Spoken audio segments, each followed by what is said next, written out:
ஏன் நீங்கள் போகல? என்ன காரணம்? இந்த தேர்தலில் மூழ்கி இருக்கிறோம்ன்றது நாங்கள் யாழ்ப்பாணத்தில் விசாரிச்சுன்னா அங்கே ஒரு தரம் மூழ்கி தான் தெரியும். எல்லாரும் வீட்டில் தங்களோட வீட்டில் இருக்கும். போய் அவருக்கு அதை உரைக்கத்தக்கதா சொல்லி போட்டுவான். இதுக்குத்தான் நாங்கள் வேறு நிற்கிறோம். உங்களுடைய பயன்முண்டு மற்றவர்களுக்கெல்லாம் நாங்கள் ஏன் இதை சொல்ல முடியல?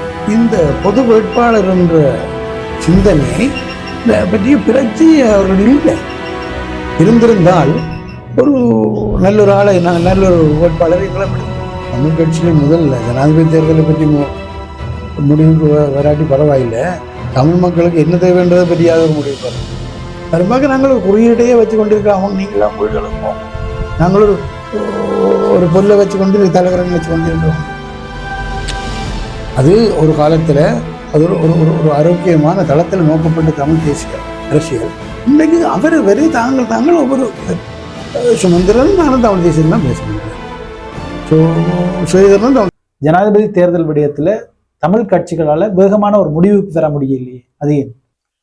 தமிழ் கட்சிகள் முதல்ல ஜனாதிபதி தேர்தலை பற்றி முடிவுக்கு வராட்டி பரவாயில்லை.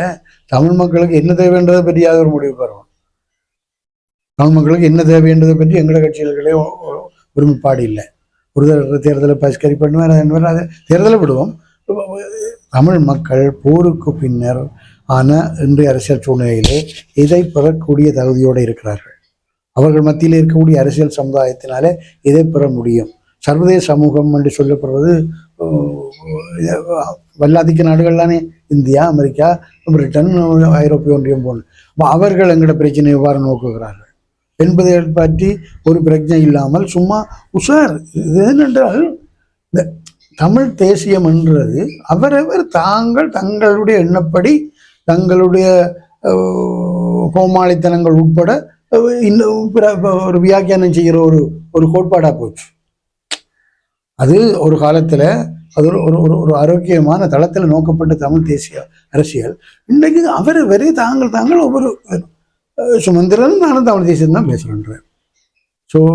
சுயதரனும் தமிழ் தேசியம் தான் பேர் மாவே இல்லை. எல்லாரும் நீங்கள் உங்களிடம் தமிழ் தேசியம் என்றதை பற்றிய தெளிவான நிலைப்பாடு கூட இல்லை.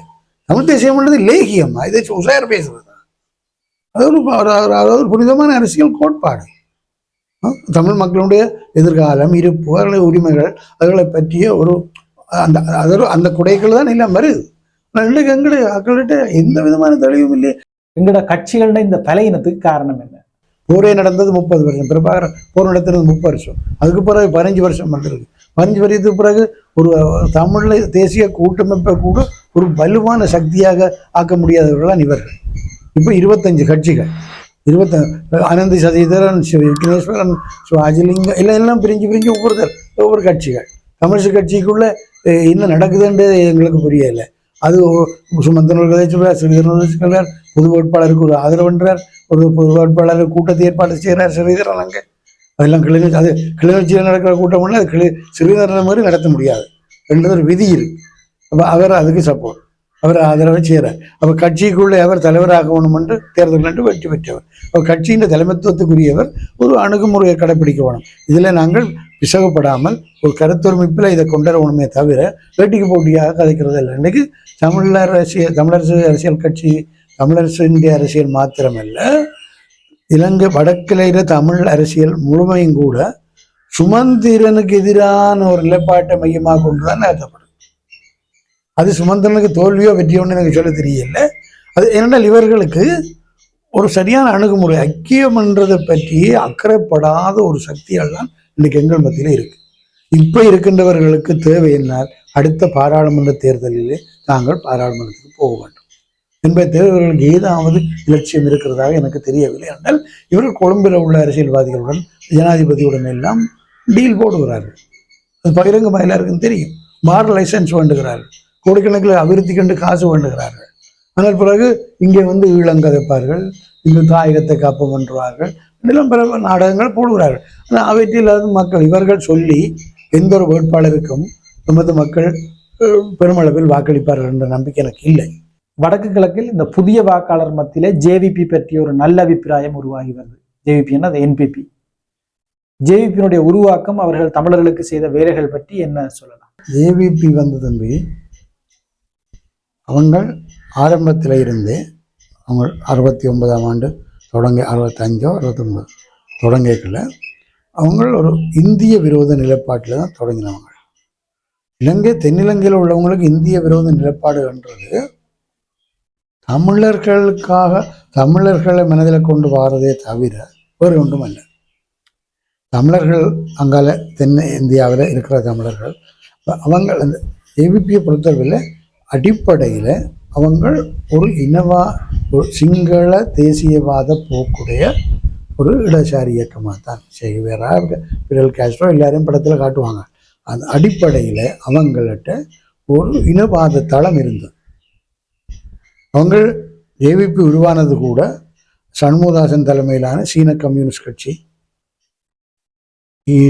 ஒரு முக்கிய உறுப்பினர்கள் ஒரு ஆள் தான் விஜய் வீரன். அவர் பிறகு போய் தான் இந்த கட்சியை தொடங்கினது ஏவிபியை. அந்த தமிழர்லேருந்து பிரிஞ்சதுக்காக அவர் இனவாதம் சொல்லல, அவர்கள் இனவாதத்தை கடைபிடிக்காமல் தங்களாலே அரசியலில் வர முடியாது என்ற ஒரு தென்னிலங்கையில் பொதுவான விதி இருக்குல்லோ. அப்போ இந்த இடதுசாரி கொள்கை இருந்தாலும் அதையும் பிடிக்க வேணும் என்ற இதில் தான் அவை செய்தது. அவை அந்த அந்த ஏவிபியை பொறுத்தவரையில் அவர்களிடம் அந்த அடிப்படை இன்னும் இருக்குது.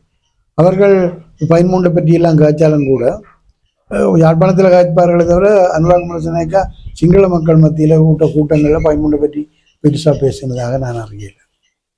இங்கே பேசுவார், இப்போ ஆங்கில பத்திரிகைகளுக்கு நேர்காணல்களை கொடுக்கல சொல்லுவார். அதுவும் சின்ன அளவிலாம் சொல்லுவார், பெருசாக நீட்டி முழக்க மாட்டார் 13 பற்றி. அப்போ அவருக்கு அதோட அந்த ஆதரவாளர்களுக்கும் அந்த ஜேவிபி வாக்காளர்களுக்கும் அந்த எங்களுடைய பிரச்சனையை பற்றிய பிரச்சனை குறைவு.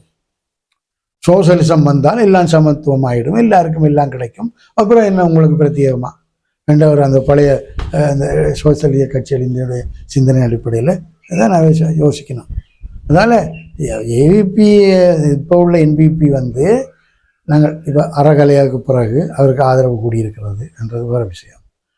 அவர்கள் மற்ற கட்சிகளோடு ஒப்படைக்குள்ள ஊழலற்றவர்களாக ஒரு அர்ப்பணிப்பு கொண்ட அரசியல் செயற்பாட்டில் ஈடுபடுகிறவர்களாக இருக்கிறார்கள். இதுக்குள்ள தானே வேணும். ஆனால் அவர்களுடைய அரசியல் தமிழ் மக்களுடைய பிரச்சனை தீர்வுக்கான ஒரு அடித்தளத்தை கொண்டு வரும். அவர்கள் வந்தால் அது பெரிய ஒரு மாற்றத்தை கொண்டு வரும் என்று நான் நினைக்கிறேன். மாகாண சபை பிரிச்சதெல்லாம் மாகாண சபை தேர்தல் நடத்துவார்கள். இல்லை, பிரிச்சதாவே தானே வடக்கு அது விமல் வீரவன்ச கொள்கை பரப்பு செயலாளர் விஜயதா கேரத்தும் அதில் போயிருக்க வேணும். அது அவங்க செய்தாங்க. சீஃப் ஜஸ்டிஸ் சரத்தன் சில்வா அவர் அது பிறகு மன்னிப்புக்கு அவர் சொன்னார், நான் பெரிய வருந்துகிறேன். ஆனால் அதனால் அவர் சொன்ன முறைப்படி அவசர கால சட்டத்தை பயன்படுத்தி வடக்கு கிழக்கு இணைச்சதில் தான் ஒரு டெக்னிக்கல் மிஸ்டேக்கை ஜேஆர்ஜி பத்தினா விட்டுட்டார் என்ற அடிப்படையில் அந்த தீர்ப்பு வந்தது, வடக்கு கிழக்கு பிழைச்சது. ஆனால் அவர் சொல்லியிருக்கிறார், பாராளுமன்றம் நினைத்தால் வடகிழக்கு மீண்டும் இணைக்கிறதுக்கான தீர்மானத்தை கொண்டு வரலாம் அரசாங்கம் கொண்டு வந்தால். அந்த நேரத்தில் எதிர்கட்சியில் இருந்த அப்போ மஹிந்த ராஜபக்ச ஜனாதிபதி, எதிர்கட்சியில் இருந்த லக்ஷ்மண் கிரியல்ல சொன்னார், பாராளுமன்றத்தில் வடகிழக்கை மீண்டும் இணைக்கிறதுக்கான தீர்மானத்தை கொண்டு வந்தால் தாங்கள் ஆதரிக்க தயார்னு சொன்னார். அவர் இவன் கொண்டு மாட்டான்னு தெரியபடி தான் அவன் சொன்னார், தெரியாது சொன்னார். பாராளுமன்றத்தை மூலம் செய்ய முடியும். அப்போ ஏவிபி தான் பிரித்ததென்று சொல்கிறவ ஏன் மற்றவை கொண்டு இல்லை. எப்போ அவன் பிரிப்பான் என்று இருந்தது. கிட்டத்தட்ட 20-25 வரையுமா அந்த சர்வீன வாக்கெடுப்பு நடத்தாமல் அது சர்வீன வாக்கெடுப்பை கிழக்கில் பின்போட்டு வந்தது. அப்போ அதில் அவங்க அதை பிரிக்க போனோம்ன்ற போரில் புலியல் பின்னடைவை கண்டு வர தொடங்கிய நேரம் இதுதான் சந்தர்ப்பம் கொண்டு அவங்க பிரித்தாங்க. ஆனால் வடக்கு கிழக்கு பிரிஞ்சதை நாங்கள் மற்ற பக்கம் பார்க்கணும். இந்த ஜென்மத்தில் இனிமேல் நாங்கள் வடக்கு கிழக்கு யாராவது நினைச்சு தருவானோன்னு எங்களுக்கு தெரியல, சந்தர்ப்பமே கிடையாது. அப்படியே தான் வந்தாலும் ஒரு சர்வீனாக்கோட நடத்தினால் மட்டக்களப்பில் இருக்கிற தமிழர் கூட போடுவானோன்னு எனக்கு சந்தேகம். ஆதரவா சரியா முஸ்லீம்களை விடுவோம். தமிழ் பொது வேட்பாளர் விஷயம், இதை பற்றி உங்களுடைய பார்வை என்ன? பொது வேட்பாளரை பற்றி நான் குறை சொல்லவில்லை. அது ஒரு தரப்பினுடைய தந்திரோபாயம். அவர்கள் இன்று போருக்கு பின்னரான தமிழ் மக்களுடைய நிலைப்பாட்டை உலகத்துக்கு, தமிழ் மக்கள் இதை வேண்டி நிற்கிறார்கள் என்பது உலகத்துக்கும் தென்னிலங்கையும் காட்டுவது சரியான தந்திரமாக இருந்தாலும் கூட, சரியான எண்ணமாக இருந்தாலும் கூட, அதை போன்று எத்தனையோ தடவைகள் நாங்கள் வாக்களித்திருக்கிறோம். பல பாராளுமன்ற தேர்தல்களில் வாக்களித்திருக்கிறோம். 77ஆம் ஆண்டு ஈழத்துக்கண்டு வாக்களித்தோம். அமிர்தலிங்கம் அவ்வளவு அது ஈழத்துக்காக தமிழ் மக்கள் வந்து அதை முன்னெடுப்பதற்கு எங்களால் என்ன செய்ய முடிந்தது? இறுதியில் அழிவைத்தானே கண்டோம். அந்த தமிழ் மட்டுக்கோட்டை தீர்மானத்தை நிறைவேற்றி விட்டு அடுத்த நாள் அதை எப்படி முன்னெடுக்கிறது பற்றி ஏதாவது ஒரு தந்திரோபாய ரீதியான அணுகுமுறை அவரிடம் இருந்ததா, திட்டம் இருந்ததா? இல்லையே. அதனால்தான் இந்த விளைவுகள் எல்லாம் வந்தது. இவர்கள் இப்பொழுது இந்த பொது வேட்பாளரை நிறுத்துகிறார்கள். நிறுத்தி அந்த தேர்தலில் மக்கள் பெருமளவில் வாக்களித்து விட்டார்கள். அதை வைத்துக்கொண்டு என்ன செய்ய போறீர்கள்? இன்று கொழும்புடன் பேசுவதை தவிர தமிழ் அரசியல்வாதி, தமிழ் மக்களுக்கு அரசியல் அவர்களை பிரதித்துவப்படுத்துவதாக கூறப்படுகின்ற அரசியல்வாதிகளுக்கு என்ன மார்க்கம் இருக்கிறது? நீங்கள் ஒரு ஒரு ஒரு ஒத்துழையாமை இயக்கத்தை கூட நடத்தி சத்தியாகிரக போராட்டம் போன்ற 61 அதை கூட நடத்தக்கூடிய தகுதி இருக்கா? கைகோர்த்து நின்றார்கள். அண்மையில் விக்னேஸ்வரன் போன்றவர்கள், சுரேஸ்வரன், எத்தனை பேர் வந்தார்கள்? சங்கிலி அல்ல, அது அறந்த சங்கிலியாத்தான் பல இடங்களில் தெரிந்தது. இவர்களுக்கு மக்களை அணிதிரட்டவும் தெரிவதில்லை. மக்களுக்கு உண்மையான நிலைமையை சொன்னால் அவர்கள் ஏற்றுக்கொள்வார்கள். பொது வேட்பாளரை தேர்வதற்கு முதல் சொன்னார்கள் சிவில் சமூகத்தை சேர்ந்தவராக இருக்கணும், வடக்கு கிழக்கு தமிழ் மக்களினால் ஏற்புடையவர்களாக இருக்க வேணும், ஒரு கண்ணியமான மனிதராக இருக்க வேண்டும் என்று பல பல கதைகளை சொன்னார். படித்தவராக இருக்க வேணும், அதெல்லாம் சொன்னார். ஆனால் இன்று அரசியலுக்கு அப்பாலே ஒருத்தரை கூட எடுக்க முடியல, சிவில் சமூகத்தில் தேடியே எடுக்க முடியல. அவர் அரசியலை செய்யக்கூடாது. மாகாண ஜனாதிபதி தேர்தலுக்கு பிறகு கிட்டத்தட்ட அவர் சைனைட் அடித்து போடணும் என்ற மாதிரி தான் கதை சொன்னார்கள். அவர் அதெல்லாம் திறந்து விடணும். அரசியலை தனக்கு கிடைக்கக்கூடிய வாக்களை வைத்துக்கொண்டு மீண்டும் வரை அரசியலுக்கு வரக்கூடாது என்று இந்த சிவில் சமூகத்தை சேர்ந்தவர்கள் எல்லாம் பேசினார்கள், எழுதினார்கள். கடைசியாக இன்று ஒரு பழைய அரசியல்வாதிகள், பழைய பாராளுமன்ற ஒரு தோற்றவர்கள் பாராளுமன்ற தேர்தலில் மீண்டும் தெரிவு செய்யப்பட முடியாத ஒருவரை கொண்டு வந்து விட்டிருக்கார்கள். அதுவும் பொது வேட்பாளர் என்ற யோசனைய திட்டத்தை முழுமையாக ஏற்றுக்கொள்ளாத கட்சி, பிளவுபட்ட சிந்தை, அது பற்றிய பிளவுபட்ட நிலைப்பாடை கொண்ட ஒரு கட்சியிலிருந்து ஒருவர் எடுத்துக்கொண்டு விட்டிருக்கிறார்கள். இது என்னவென்றால் எங்களுடைய சமுதாயம், தமிழ் மக்கள், சிவில் சமுதாயமே தமிழ் மக்கள் இந்த பொது வேட்பாளர் என்ற சிந்தனையை பற்றிய பிரச்சி அவர்கள் இல்லை. இருந்திருந்தால் ஒரு நல்லொரு ஆளை, நல்லொரு வேட்பாளரை எங்களை படுத்துகிறோம். அரியணத்தில் இருக்கிறவர்களும் தனிப்பட்ட அபிப்பிராயம் இல்லை. ஆனால் அரியணத்தில் ஒரு பொது வேட்பாளருக்குரிய ஆள் அல்ல. இவள் இறுதியாக வேறு விக்னேஸ்வரன் போன்றவர்கள் தங்களை நியமிப்பார்கள் என்ற நம்பிக்கையுடன் இருந்ததாக அறிகிறேன். எனக்கு அவ்வளவு உண்மை தெரியவில்லை. சுரேஷ் பிரேமச்சந்திரன் கூட அந்த எண்ணத்தை கொண்டிருந்தாகும். ஆனால் இவர்கள் இந்த பொது கட்டமைப்பும் பொதுச்சபை அவர்களுக்கு இந்த பழைய அரசியல்வாதிகள் விட்டால் தங்களால் கட்டுப்படுத்த முடியாது. இப்போ சுரேஷ் பிரேமச்சந்திரன், விக்னேஸ்வரன் தங்களால் கட்டுப்படுத்த முடியாதால் கட்டுப்படுத்தக்கூடிய ஒரு ஆளை கொண்டு வர வேணும் என்ற கதை அறிஞத்தை படிச்சுக்காரு. அவரும் அரசியலில் இப்போ நாமதே மாதிரி ஸ்ரீதரனுக்கு கோஷம் போட்டுக்கொண்டு தெரிகிற ஒரு ஆள். அவரை கொண்டு வந்தாலும் அவர் தன் எதிர்காலத்துக்காக தான் இந்த அரசியலை சொல்றார். அவர் சொல்றார் கடைசியா பொது வேட்பாளர் நிப்பாட்டினவர்கள் சொல்கிறார்கள் அவர் ஒரு சின்னம், அவருக்கு வேறு எந்த விதமான இதுவும் ரோலும் இல்லை, அவர் ஒரு குறியீடு, அவர் தேர்தலுக்கு பிறகு அவர் பேசாமல் இருக்க வேண்டும் என்று அவர் சொல்றார். அவரும் சொல்றார் தேர்தலுக்கு பிறகு இந்த குறியீட்டு கடமையும் முடிந்துவிடும், தேர்தல் எடுத்தினா குறியீட்டு கடமையும் முடிந்துவிடும். அப்போ எங்களோட தமிழ் ஆக்களுக்கு, தமிழ் மக்களுக்கு இனிமேல் தலைவர்கள் கிடையாது, எல்லாம் குறியீடுகளாக தான் இருக்கு. ஒரு பெரிய பாவமான, ஒரு பெரிய பரிதாபமான விஷயம். ஏன் ஒரு அரசியல் தலைவரை நிப்பாட்டி போட்டியிட முடியல? இது அரசியல் திட்டம். ஜனாதிபதி தேர்தல் அரசியல் அங்கிருந்து அரசியல் தலைவரை தெரிவு செய்வது. நீங்கள் உங்களுடைய நோக்கத்துக்கு, உங்களுடைய பிரத்யேகமான நோக்கத்துக்கு இந்த ஜனாதிபதி தேர்தலை பயன்படுத்துகிறா இருந்தால் அதுக்கு ஏன் ஒரு அரசியல்வாதி பண்ண முடியல உங்களால்? நான் இந்த ஊருக்கு இங்கே நிற்கல கதைத்து எவருடனுமே இந்த பொது வேட்பாளர் பற்றி கேட்ட பொழுது சும்மா பைத்தியம் போங்க, நீங்கள் மனுஷருக்கு எவ்வளோ பிரச்சனை உதுக்கார் போட்டு போட போகிறான்னு தாங்க. அதான் நான் சொல்கிறது தான் பொதுவான கருத்துன்னு சொல்ல வரையில நான் சந்தித்த யாருமே அதை ஆதரித்து ஒரு வார்த்தை சொல்லு. நான் இங்கேயாவது கோயில்ல அங்கே வீதியில் அக்களை கண்ணே ஒரு தடவை பிரச்சனை பைத்தியம் அந்த மாதிரி தான் பேசுகிறாரு. அப்போ நீங்கள் அதை கொண்டு போனவே ரணில் விக்ரமசிங்க கூப்பிடுறாரு பேச்சுவார்த்தைக்கு. என்ன அவங்களும் இவங்களை பழுதாக்குறதுக்கு தான் கூப்பிட்றாங்களோ தெரியாது. கூப்பிடக்க இவன் போக மாட்டாங்க. என்னென்றால் தேர்தல் வேலைகளில் தாங்கள் முழு ஆழ்ந்து போயிருக்கிறதால குறுகிய கால அவகாசத்தில் நோட்டீஸில் எங்களால் பேச்சுவார்த்தை வர முடியாது. இவன் பெருசாக விட்டாங்க. போய் அவருக்கு அதை உரைக்கத்தக்கதாக சொல்லி போட்டுவா, இதுக்குத்தான் நாங்கள் வேறு நிற்கிறோம், உங்களுடைய பயன்முண்டு மற்றவர்களுக்கெல்லாம் நாங்கள் தேரல் ஏன் இதை சொல்ல முடியல. ஆனால் அவையோட சேர்ந்து பொது கட்டமைப்புக்குள்ள சேர்ந்து பொது கட்டமைப்பில் இருக்கிற தமிழ் அரசியல் கட்சிகள் போகலாம் என்று சொல்லுவோம். அவையும் இந்த ஜனாதிபதி சந்திக்கிறதுக்கு நல்ல வாய்ப்புன்னு சொல்லி போயிடும். சஜித் சந்திக்கணும். என்ன பொது கட்டமைப்புன்றது இப்போ 6 மாதமா செய்கிறீர்கள். அந்த ஒரு கட்டமைப்புக்கு தென்னிலங்கையிலிருந்து அழைப்பு வருது. ஏன் நீங்க போகல? என்ன காரணம்? இந்த தேர்தலில் மூழ்கி இருக்கிறோம்ன்றது நாங்கள் யாழ்ப்பாணத்தில் விசாரிச்சுன்னா அங்கே ஒரு தரம் மூழ்கினதா தெரியல. எல்லாரும் வீட்டில் தங்களோட வீட்டில் இருக்கிறோம். அங்கே ஒரு தரம் மூழ்கினதா இல்லை. எனக்கு தெரிஞ்ச நண்பர்கள்லாம் இருக்கிறார்கள் இந்த பொது கட்டமைப்பு. அப்படி முதல் ஃபேஸ் பண்ண போனோம் பிரச்சனை. ஒரு கோரிக்கையை முன் வச்சால் அதுக்கு வரக்கூடிய சவால்களை இந்த மாதிரி ஒரு அழைப்புக்கு கூட நீங்கள் போக முடியாத ஆக்கள் அடுத்து வர்றதுக்கு என்ன செய்ய போறீங்க? இதில் ஒரு இந்த அரசியலில் நீங்கள் தமிழ் மக்கள் ஒரு அனாதரவாக ஒரு சரியான அரசியல் வழிகாட்டி இல்லாமல் நிற்கிற சந்தர்ப்பத்தை பயன்படுத்தி அவ்வளவர் தங்களுடைய எண்ணப்படி ஒரு பெரிய வருது மனநிலை எங்களை வெளியுலகம் மற்றும் சிங்கள சமுதாயம் இல்லாமல் ஒரு கிட்டத்தட்ட கோமாளியாக தான் எங்களுடைய அரசியல்வாதிகளை பார்க்குது. உண்மை மனவருத்தத்தில் சொல்கிறேன். எல்லாம் நண்பர்கள் இவர்கள். ஆனால் என்ன இவங்களுடைய கதைக்கிற கதைகள்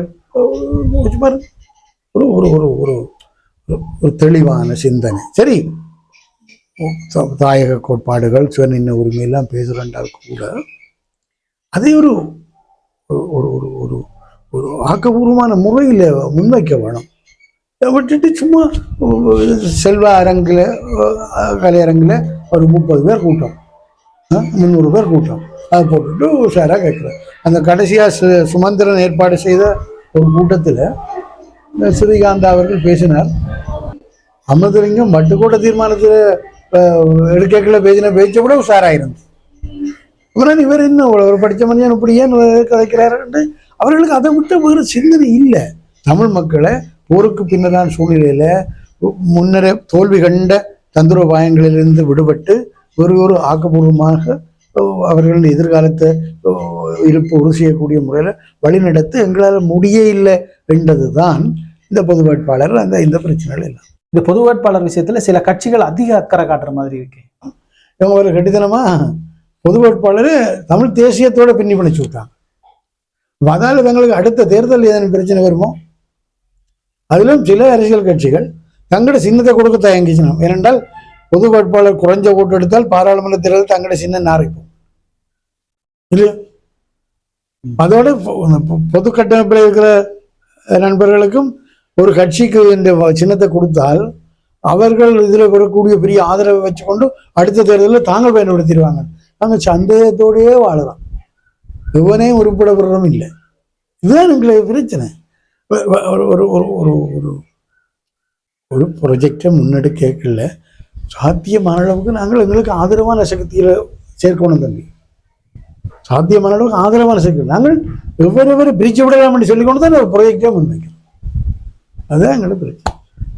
இது நான் கவலையில் சொல்கிறேன். நான் அரசியல்வாதி அல்ல, நான் ஒரு பத்திரிகையாளர். நீங்கள் கேட்டபடியே நான் சொல்கிறேன். இது எங்களுடைய மக்கள்கிட்ட உருப்படியான அரசியல் ஐக்கியத்தையோ அரசியல் சிந்தனையோ எதிர்பார்ப்பதற்கு இல்லை. ஏதோ பொது வேட்பாளர் வந்துட்டு போவார். அதான் இது குறியீடுகள். எங்களுக்கு இனிமேல் இருக்க போகிறதெல்லாம் நான் ஓப்பனாக சொல்கிறேன். தலைவர்கள் கிடையாது, குறியீடுகள் தான் இருக்க போகுது. பெரும்பாலும் நாங்கள் ஒரு குறியீட்டையே வச்சு கொண்டிருக்கிறோம். அவங்க நீங்களாம் வீடுகளுக்கு போங்க, நாங்கள் ஒரு பொல்லை வச்சு கொண்டு தலைவர்கள் வச்சு கொண்டு இருக்கிறோம்.